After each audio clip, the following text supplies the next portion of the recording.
नमस्कार। 7 आदतें जीवन में आज ही अपना लें, सफलता होगी आपके कदमों में। पहला है सक्रिय बने, जिम्मेदारियों लेने की आदत डालें और आलस को त्यागें। हमसे बहुत लोगों की आदत होती है कि हम प्लानिंग तो बड़ी बड़ी कर लेते हैं, लेकिन जब करने की बात आती है तो हम पीछे हट जाते हैं। इसलिए अगर आप सफल होना चाहते हैं तो आगे बढ़कर मौका चुनें और जितना हो सके मिले हुए मौके को यूज करें, इस्तेमाल करें, अपने प्रैक्टिकल लाइफ में इसको यूज करें। आगे हम देखते हैं नंबर 2 में कि कई बार हम बहुत इच्छा शक्ति के साथ किसी काम को शुरू करते हैं, लेकिन आधे ही बोर होकर के या आलस में चलते काम को अधूरा छोड़ देते हैं। इसलिए किसी भी काम को शुरू करने से पहले उसके आखिरी सॉल्यूशन के बारे में पूरी तरह तैयारी कर लें।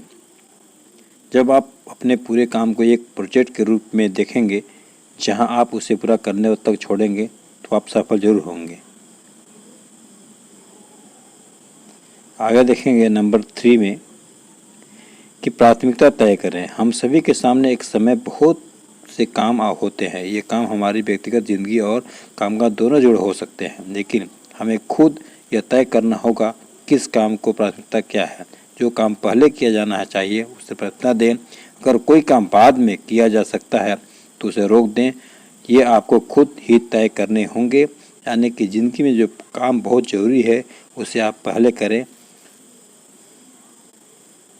नेक्स्ट, स्वार्थी ना बने। जब हम कामकाज की बात करते हैं तो अक्सर लोगों को धूर्त रूप से काम करना बेहतर लगता है, लेकिन जब भी आप किसी से सौदा करें सिर्फ अपने बारे में ना सोचें। हर सौदे में दोनों पार्टियों को फ़ायदा होना चाहिए, तभी तो एक अच्छा सौदा कहलाता है। इसलिए दोनों पार्टियों से फ़ायदे के बारे में सोचें, वरना आप स्वार्थी माने जाएंगे और ऐसी सफलता किसी काम की नहीं। यानी हमको अपनी ज़िंदगी में स्वार्थी नहीं बनना है।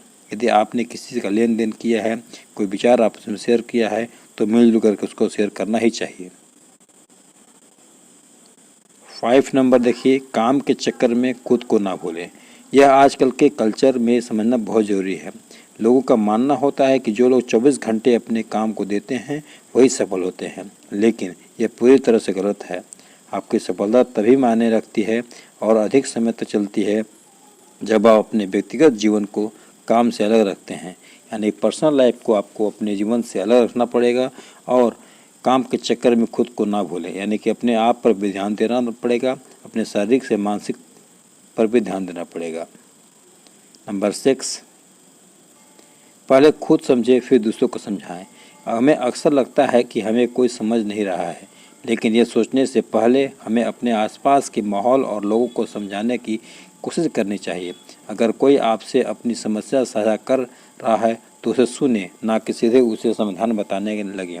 पहले यानी क्या कहने का मतलब है कि सामने वाले की समस्या को सुने, उसकी समस्या को जाने, किस स्थिति में किस टाइम में ऐसी बातें उसने की। उसको सुनने के बाद ही उसे कोई सलाह आप दे सकते हैं तो दीजिए, और आपका जो सलाह होना चाहिए बिल्कुल पॉजिटिव होना चाहिए, फ़ायदेमंद होना चाहिए। लास्ट और आखिरी, ग्रुप को लेकर चलें। जब आप किसी संस्था या समूह में काम करते हैं तो किसी भी एक व्यक्ति पर ही सब कुछ करने की जिम्मेदारी नहीं होना चाहिए। उसी तरह आपको समूह के सभी लोगों के साथ लेकर के चलना चाहिए। इससे हर व्यक्ति का दृष्टिकोण आपको पता चलता है और सफलता के नए रास्ते खुल जाते हैं। यानी हम बहुत सारे ऐसे काम करते हैं जो ग्रुप में किया करते हैं, साथ मिलकर किया करते हैं, तो इसको बड़ा रखना है, ग्रुप के साथ मिलकर चलना है। ये रहा हमारे सफलता के यानी 7 आदतें। हम अगर तय कर लेंगे अपनी ज़िंदगी में तो सफलता भी हमारे कदमों में चूमेगी। Thank you very much. ऐसी वीडियो वॉच करने के थैंक यू वेरी मच।